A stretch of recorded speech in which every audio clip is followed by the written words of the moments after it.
할렐루야. 이 시간 함께 하실 하나님의 말씀은 에베소서 4장 13절에서 16절 말씀입니다. 신약성경 에베소서 4장 13절에서 16절 말씀입니다. 우리 시간 말씀을 한 마음으로 같이 읽도록 하겠습니다. 우리가 다 하나님의 아들을 믿는 것과 아는 일에 하나가 되어 온전한 사랑을 이루고 그리스도의 장성한 분량이 충만한 데까지 이르리니 이는 우리가 이제부터 어린아이가 되지 아니하여 사람의 속임수와 간사한 유혹에 빠져 온갖 교훈의 풍조에 밀려 요동하지 않게 하려 함이라.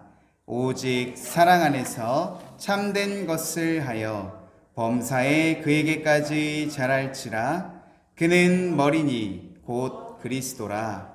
그에게서 온 몸이 각 마디를 통하여 도움을 받음으로 연결되고 결합되어 각 지체의 분량대로 역사하여 그 몸을 자라게 하며 사랑 안에서 스스로 세우느니라. 아멘. 거룩하신 하나님 아버지, 오늘도 우리를 하나님 분별하게 하심으로 주님 전에 인도하여 주심을 감사드립니다. 63일간의 특별 새벽 기도와 또 하나님을 사랑하고 의지하는 마음으로 하나님 이 자리에 나온 우리 성도들, 하나님 피곤한 가운데 있습니다. 하나님 그 피로를 물리쳐 주시옵시고 하나님의 말씀을 듣고 진리의 말씀을 듣는 가운데 하나님 새 힘이 솟구쳐 올라올 수 있게 하여 주시옵시고 독수리가 날개치듯이 하나님의 능력으로 하나님 이 상을 살아가는 귀한 하나님의 자녀들이 되기를 원합니다.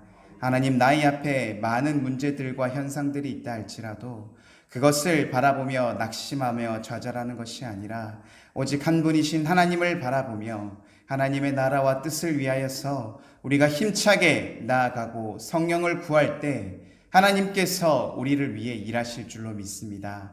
내가 할 수 없는 일들로 인하여서 낙심하거나 좌절케 하지 않게 하여 주시옵시고 오직 하나님께서 바라시고 기뻐하시는 일들을 함으로 인해 내가 날마다 기쁨으로 하나님께 드려지는 귀한 성도의 삶이 될 수 있도록 하나님 역사하여 주시옵소서. 이 시간 하나님의 말씀이 선포될 때 하나님 인간의 귀로 듣는 것이 아니라 하나님 우리 마음의 심령으로 새겨지게 하심으로 말씀을 깨닫고 결단하며 나아가는 귀한 성도들 되기를 간절히 바라오며 우리와 함께 하시기를 기뻐하시는 주 예수 그리스도 이름으로 기도드립니다. 아멘. 할렐루야. 같이 한번 인사할까요? 주님의 이름으로 환영합니다. 한 번 더 인사하겠습니다. 올 한 해는 하나님께 감사하는 한 해가 됩시다. 아멘. 모두가 그러한 하나님의 복을 누리시기를 간절히 소망합니다. 우리 그리스도인들에게 하나님을 아는 일이라는 것은 어떠한 의미를 가지고 있을까요? 그리고 우리 그리스도인들에게 어느 정도 중요한 일일까요? 혹시 이런 생각을 해보신 적 있으세요?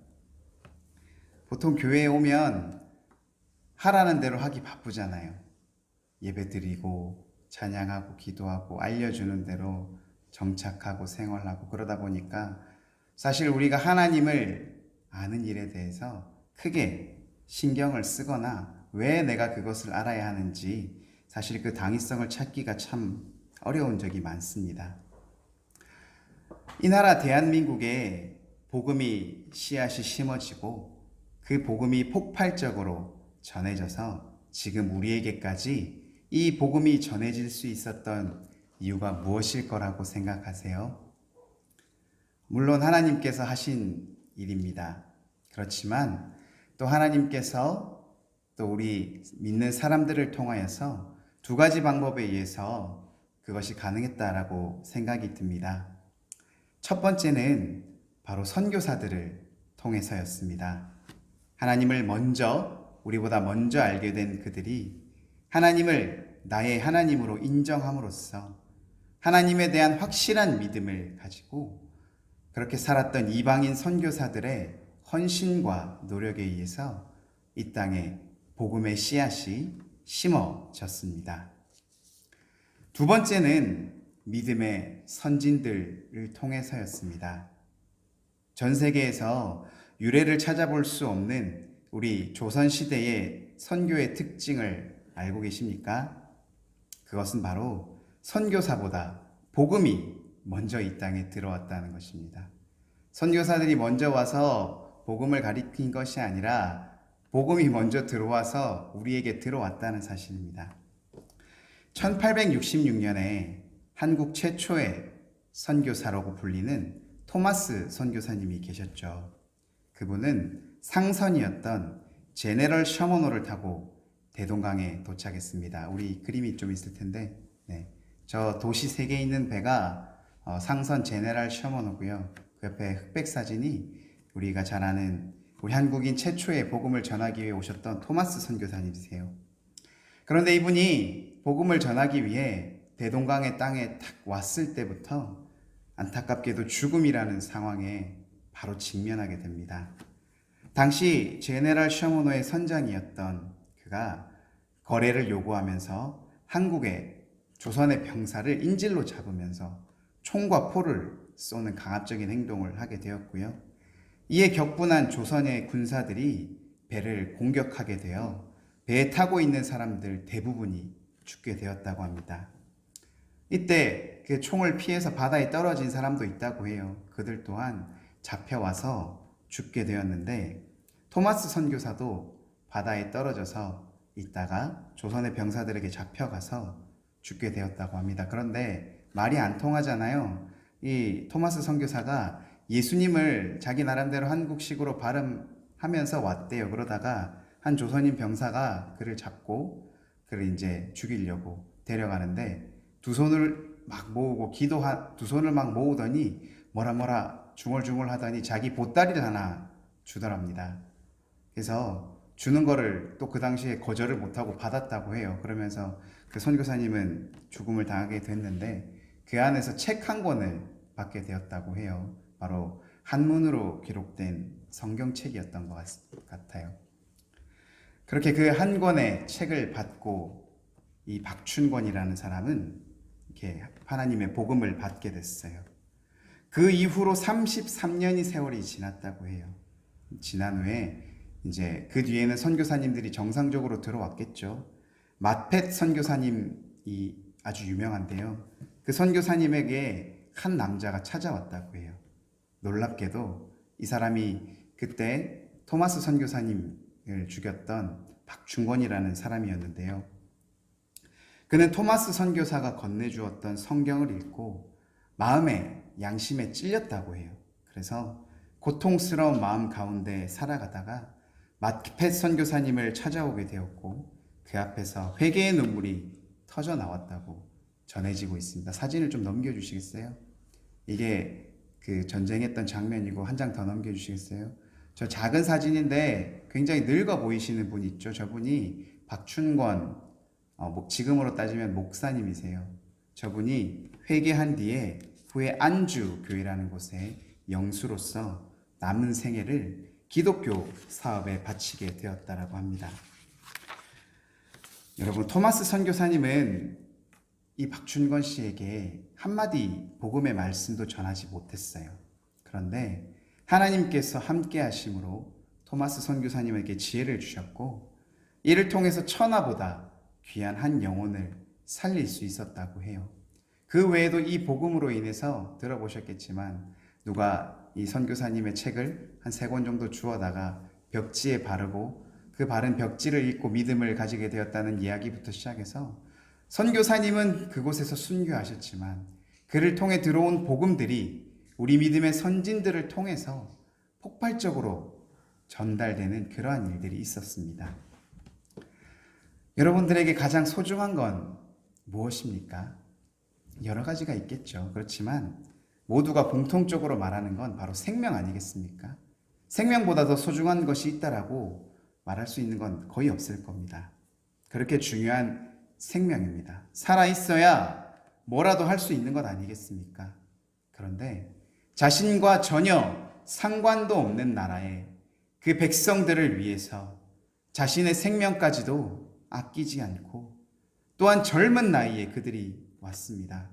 대화도 통하지 않는 먼 나라까지 찾아와서 하나님을 전하며 또한 복음을 전하기 위해 자신의 모든 것을 아끼지 않고 열심히 선교할 수 있었던 이유가 궁금하지 않으십니까? 당시의 선교사님들과 이러한 믿음의 선진들을 비교해 볼 때 지금 우리와는 과연 어떤 점이 달랐기 때문에 그렇게 놀라운 은혜의 역사가 나타날 수 있었을까요?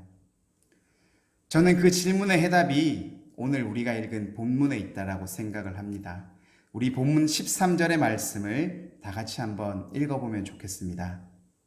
본문 에베소서 4장 13절 말씀 함께 읽어보겠습니다. 우리가 다 하나님의 아들을 믿는 것과 아는 일에 하나가 되어 온전한 사람을 이루어 그리스도의 장성한 분량이 충만한 데까지 이르리니. 아멘. 우리 잘 아는 말씀이죠. 무슨 말씀입니까? 이는 우리가 믿는 것과 아는 것에서 하나가 될 때 우리를 구원하신 그리스도의 장성한 분량만큼 충만한 데까지 이를 수 있는 온전한 사람이 되어진다는 것입니다. 이를 위해서 무엇을 해야 된다고요? 믿는 것과 아는 것이 함께 가야 된다는 겁니다. 믿는 것은 아는 것과 떨어질 수 없고 또한 아는 것은 믿는 것과 떨어질 수 없다는 것입니다. 즉 주님을 믿지 않고서는 주님을 알 수 없고 주님을 알지 못한다면 주님을 올바로 믿지 못한다는 사실을 우리에게 전하고 있는 것 아니겠습니까? 그리고 또 하나의 중요한 포인트가 있는데요. 그것은 우리가 주님을 믿는 것과 아는 것이 하나가 되었을 때 주님께서 우리로 하여금 주님의 장성한 분량에 충만한 데까지, 즉 그리스도가 우리를 구원하셨던 그 수준의 높은 믿음의 분량까지 우리를 인도해 가신다는 것입니다. 누가요? 주님이요. 누구를요? 우리를요. 믿으십니까? 현재를 살아가는 우리 그리스도인들과 생명도 아끼지 않고 복음을 전하기 위해 헌신하고 수고한 선교사님들과 믿음의 선진들의 차이점은 바로 여기에 있다는 것입니다. 즉 선교사님들과 우리 믿음의 선배들은 주님을 아는 것과 믿는 것에 하나가 되었기 때문에 그들의 믿음이 주님의 장성한 분량에 충만한 데까지 그분들의 삶을 이끌어 주셨기 때문에 그들이 자신의 목숨과도 자신이 하고 싶은 욕심과 욕망을 모두 내려놓고 그 누구도 알지 못하는 곳에, 빛도 없는 곳에 가서 담대하게 복음을 선포하며 하나님의 사명을 감당할 수 있었던 것입니다. 그런데 지금 우리의 모습은 어떻습니까? 왜 같은 그리스도임에도 그분들과 같이 능력 있고 힘 있게 담대하게 살아가지 못하고 있습니까? 그냥 비교하는 것이 아닙니다. 그 시대와 지금 시대가 충분히 다르다는 거 충분히 인정합니다. 그리고 상황이 많이 다르다는 것도 알고 있습니다. 그렇지만 그것을 감안한다고 할지라도 우리가 선교사님들과 우리 믿음의 선배들이 살아왔던 모습을 봤을 때 우리가 정말 당당하게 하나님을 믿고 하나님을 알고 있는 대로 행하고 있다라고 자신 있게 말할 수 있냐는 것입니다. 이 말씀에 사실 그 누가 당당하게 말할 수 있겠습니까? 저는 앞서 말씀드렸다시피 믿는 것과 아는 것이 하나가 되는 것이 꼭 필요하다고 말씀드리고 있는데요. 그 가운데 우리가 하나님을 대한 믿는 믿음이 부족하다라고는 사실 생각하지 않습니다. 우리만큼 믿음을 강조하고 순종을 말하고 있는 우리나라 기독교가 또 없거든요. 오히려 제가 생각했을 때 우리가 믿음은 있는 것 같은데 오늘 본문의 말씀처럼 하나님을 아는 일에 대해서 우리가 너무나도 부족하다는 것이 아닌가라는 결론을 가지게 되었습니다. 그런데 혹시 여러분 중에 이 말씀을 조금 의아하게 생각하시는 분들도 있을지 모르겠습니다. 내가 그동안 신앙생활을 해온 것이 그 기간이 얼마며 그 기간 동안 내가 들은 설교와 읽은 말씀과 기도가 얼마인데 내가 하나님을 아는 것이 부족하다고? 내가 정말 부족한가? 그렇게 생각할 수 있을 것입니다. 그런데 우리가 하나님을 아는 일에 부족하다고 제가 확신하게 말씀드릴 수 있는 이유 또한 바로 그렇게 생각하고 있기 때문에 부족하다고 말씀드리는 겁니다. 무슨 말씀이냐면 우리가 그동안 하나님에 대해서 너무 지식적인 부분만 배우고 가르쳐 왔고 알고 있었다는 것입니다. 여러분, 아이스크림 하면 뭐가 떠오르십니까? 아이스크림 얘기하면 어떻게 생겼는지, 어떤 음식인지, 어떤 맛인지, 어느 정도 차가운지, 내가 좋아하는 아이스크림은 무엇인지 등등 여러 가지 우리가 충분히 설명할 수 있을 것입니다. 왜 그렇습니까? 우리가 아이스크림을 지식적으로만 아는 게 아니라 먹어봤잖아요. 직접 먹어봤기 때문에 알 수 있는 것이거든요.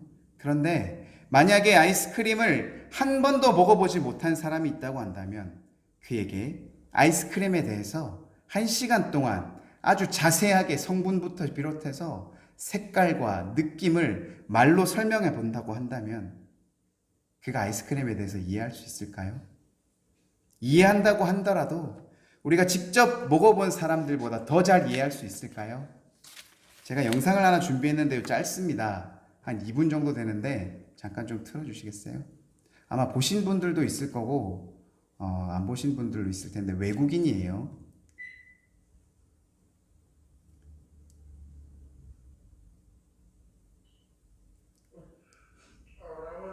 한 흑인이 나와서 뭘 먹고 있습니다. 저게 뭔 것 같으세요? 아이스크림입니다. 여러분, 저 더운 나라에서 저 사람이 아이스크림을 처음 먹어보는 것 같아요. 근데 눈물을 흘리고 있어요. 왜 맛있고 시원한데 눈물을 흘릴까요? 네, 맞습니다. 그 맛이 내가 경험해 본 것 중에 너무나도 큰 의미를 내게 주었기 때문이 아니겠습니까? 내 상식을 완전히 뒤바꿔 버릴 그러한 맛이었기 때문 아니었습니까? 저 더운 나라에서 시원하고 맛있고 단 이런 것이 있다는 걸 전혀 상상도 못 해본 사람에게 이것을 건네주니까 너무나도 놀라서 눈물을 흘리고, 보이십니까? 눈물 닦고 있는 거. 우리가 아이스크림을 받는다고 저런 반응이 나오겠습니까? 저 사람이 정말로 그 처음 아이스크림을 받은 그 사랑과 감격에 놀라서 감사하며 아이스크림이 없어지는 걸로 인해서 눈물을 흘리고 있는 그런 모습입니다. 여기까지만 볼게요. 이처럼 무엇인가를 우리가 안다고 하는 것은 결코 단순한 일이 아닙니다. 사물만 해도 이럴진데 이 세상을 창조하시고 인간을 창조하신 하나님을 안다고 하는 것이 그저 우리가 설교를 듣고 말씀을 읽고 그 기간이 오래되었다고 해서 우리가 온전히 알 수 있겠습니까? 이 알미라는 것은 그렇게 단순한 것이 아니라는 것입니다. 그렇다면 우리가 그리스도인으로서 그리스도인다운 삶을 살기 위해서는 하나님을 믿는 것과 아는 일에 하나가 되어야 된다고 얘기를 하고 있는데, 이를 위해서 이제는 우리가 하나님을 아는 일에 대해서 우리가 이제는 더 나아가야 한다는 것입니다. 오늘 말씀의 제목을 한번 같이 읽어볼까요? 시작. 하나님을 아는 일. 오늘 말씀의 제목과 같이 하나님을 아는 일에 대해서 앞으로 한 5가지의 주제로 계속해서 말씀을 전하고자 합니다. 이 말씀의 선포를 통해서 우리가 지금까지 놓치고 있었던 참된 하나님에 대해 우리가 알아가면서 하나님께서 우리에게 원하시는 참된 뜻이 무엇인지를 깨달으시는 귀한 시간이 되시기를 주님의 이름으로 축복합니다. 하나님을 안다는 것, 그 첫 번째 시간으로 하나님을 알기 위해서 우리가 가장 먼저 살펴봐야 될 것이 무엇일까요? 바로 성경이지 않겠습니까? 우리의 가장 기본인 성경으로 돌아가서 구약 성경과 신약 성경에서 하나님을 아는 일에 대해서 어떻게 표현하고 있는지를 한 몇 가지를 먼저 살펴보면 좋을 것 같습니다. 우선 구약 성경 호세아 13장 4절의 말씀입니다. 우리 한번 읽어볼까요? 시작. 그러나 애굽 땅에 있을 때부터 나는 내 하나님 여호와라. 나밖에 내가 다른 신을 알지 말 것이라. 나 외에는 구원자가 없느니라. 아멘. 여기서 제가 빨간색으로 알지라고 표시한 게 보이십니까? 이 말씀에서 다른 신을 알지 말라고 하는 하나님의 그 말은 단순히 다른 신들의 존재를 너희가 알지 말라고 하는 말이 아닙니다. 그 말이 아니라 그들을 너희의 하나님으로 인정하고 받아들이지 말라는 것입니다. 왜냐하면 하나님 외에는 너희들을 구원해 줄 구원자가 없기 때문입니다. 즉 성경에서 안다라고 말하는 것은 지식적으로 아는 것을 넘어서서 하나님을 인정한다는 것을 말하는 것입니다. 오늘 제가 여러분들에게 선포하는 첫 번째 하나님에 대해서 안다는 것, 그것은 내가 하나님을 아는 것을 넘어서서 하나님을 인정하라는 것입니다. 출애굽기 6장 7절에도 이 말씀이 잘 나타나 있는데요. 이건 제가 한번 읽어보겠습니다. 너희를 내 백성으로 삼고 나는 너희의 하나님이 되리니 나는 애굽 사람의 무거운 짐 밑에서 너희를 빼낸 너희의 하나님 여호와인 줄 너희가 알지라. 아멘. 즉 이스라엘 백성들을 출애굽시키신 것은 이스라엘 백성 너희가 나 하나님 여호와의 백성이며 또 내가 너희 이스라엘 백성의 하나님이기 때문에 너희가 그것을 알고 이제는 내가 너희들을 구원할 하나님이라는 것을 이제 인정하라는 그런 의미입니다. 그냥 내가 너희들에게 기적을 베풀어주는 그런 하나님이 아니라 나와 너희의 관계가 내가 너희를 인정하고 너희가 나를 인정하는 그러한 관계 속에서 나아갈 때 너희가 진정으로 나를 안다라고 말할 수 있다는 것입니다. 마찬가지로 우리 신약 성경의 말씀에서 하나님을 안다라는 것을 어떻게 표현했는지 살펴보면요. 마가복음 1장 34절 말씀입니다. 예수께서 각종 병이 든 많은 사람들을 고치시며 많은 귀신을 내쫓으시되 귀신이 자기를 알므로 그 말하는 것을 허락하지 아니하시니라. 여기서 귀신이 자기, 즉 예수님을 알므로라고 되어 있습니다. 이 말은 귀신들까지도 예수님이 하나님의 아들이시며 그가 나를 능히 쫓아낼 수 있는 그런 능력을 가지고 계신 분이라는 것을 이 귀신들도 알고 인정하고 있다는 말 아니겠습니까? 이어서 누가복음 10장 22절의 말씀을 한번 살펴보면 우리가 더욱 확실하게 알 수 있는데요. 우리 한번 말씀을 같이 읽어보겠습니다.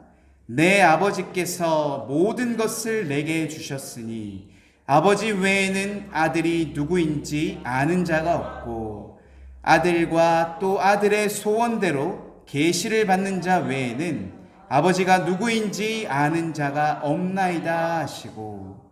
아멘. 이 말씀에서 아들이 누구인지 아는 자가 없다라는 말은 이 땅에 우리의 죄를 사하여 주시기 위해서 보내심을 받은 예수 그리스도를 하나님의 아들로 알아보고 인정하는 자가 없었다는 말입니다. 예수님께서 이 땅에 오셨을 때 그를 맞이하는 이스라엘 백성들이 모습이 어떠했는지 여러분 알고 계시지 않습니까? 그가 하나님의 아들이라고 말하자마자 신성모독하는 자라고 하며 그를 십자가에 못 박으라고 말하며 그를 배척하고 그를 외면하였던 것을 여러분 보지 않으셨습니까? 그들은 우리의 죄를 위해 오신 예수 그리스도를 인정하지 않았습니다. 또한 뒷구절에 아버지가 누구인지 아는 자가 없다라는 말도 성부이신 하나님을 하나님으로 인정하는 자가 없다는 뜻입니다. 나는 선한 목자라. 나는 내 양을 알고 양도 나를 아는 것이 아버지께서 나를 아시고 내가 아버지를 아는 것 같으니 나는 양을 위하여 목숨을 버리노라. 잘 아는 말씀이잖아요. 예수님께서 요한복음에서 하신 말씀 아닙니까? 양을 안다라는 것은, 목자가 양을 안다라는 것은 그 양이 내 양이라는 것을 알아보고 인정한다는 것이요.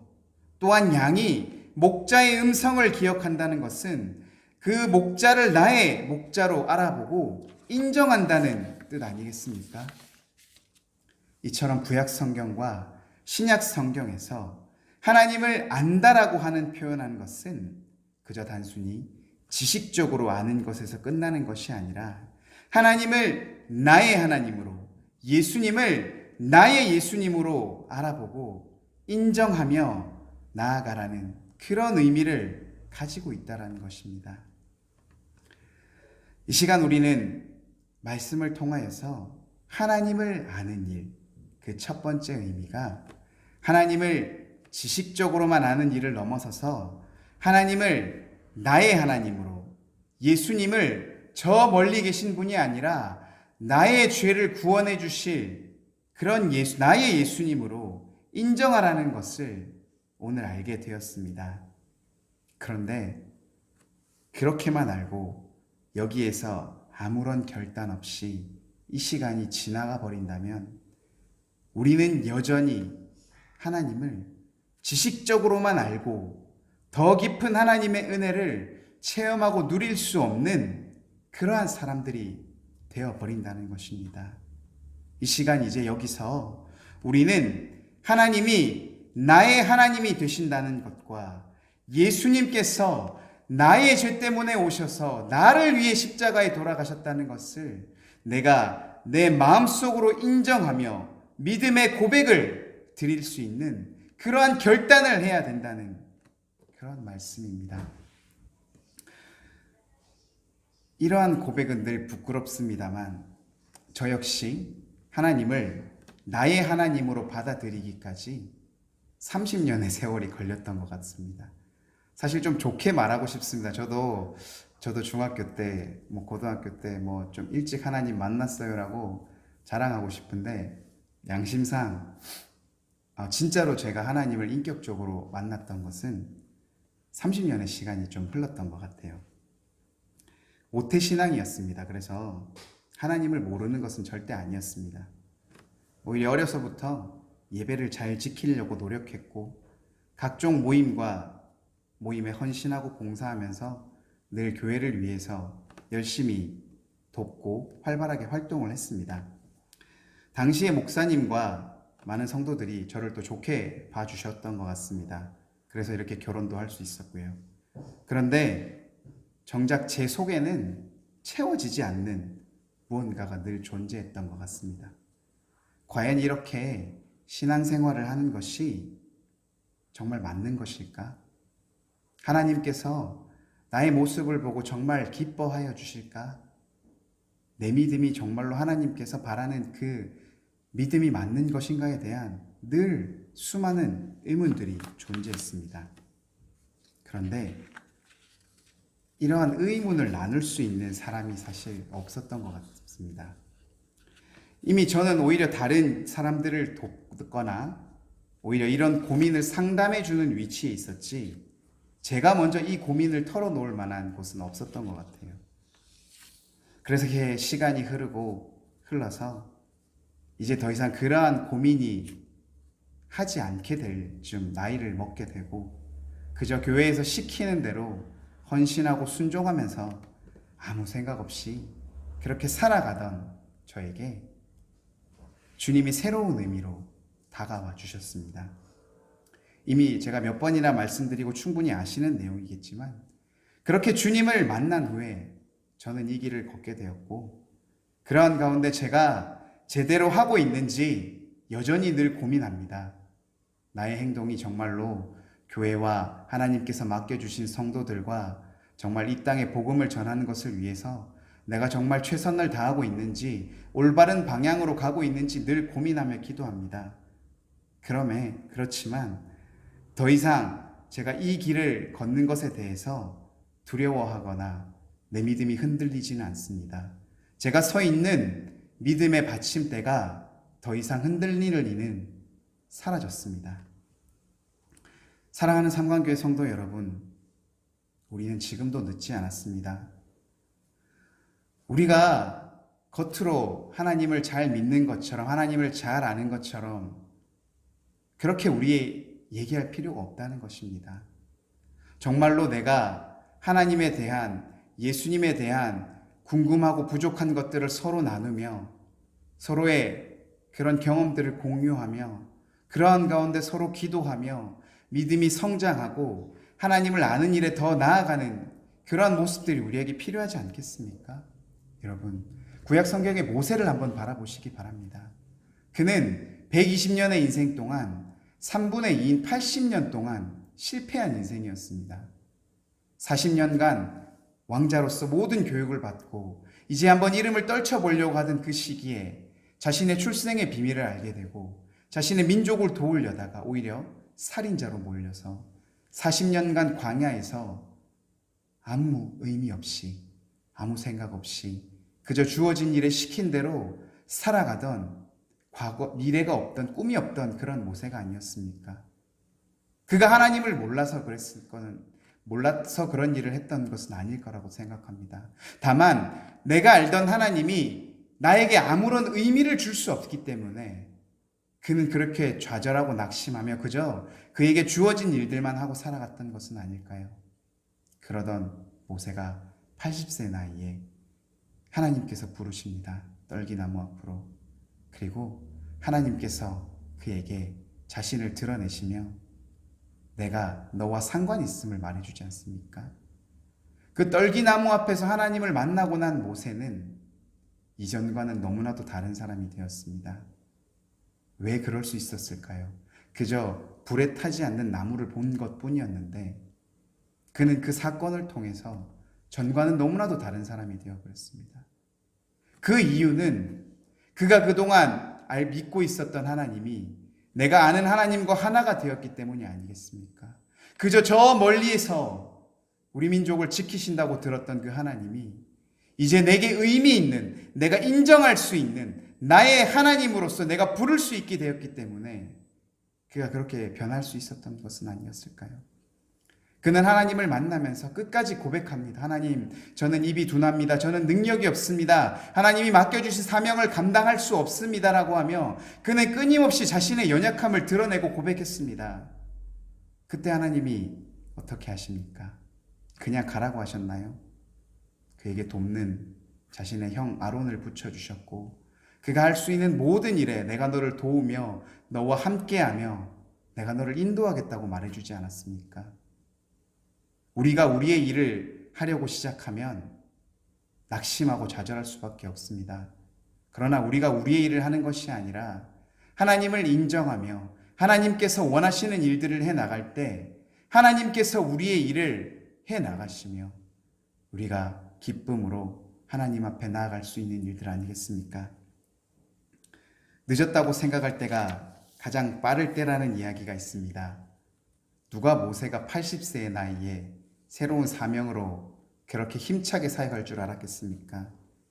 이제부터라도 하나님에 대해서 정말로 더 깊이 알아가심으로 더 이상 멀리 있는 하나님이 아니라 나의 하나님, 나의 예수님이라는 것을 인정하며 살아갈 때 하나님께서 우리를 위해 일하기 시작하실 줄로 믿습니다.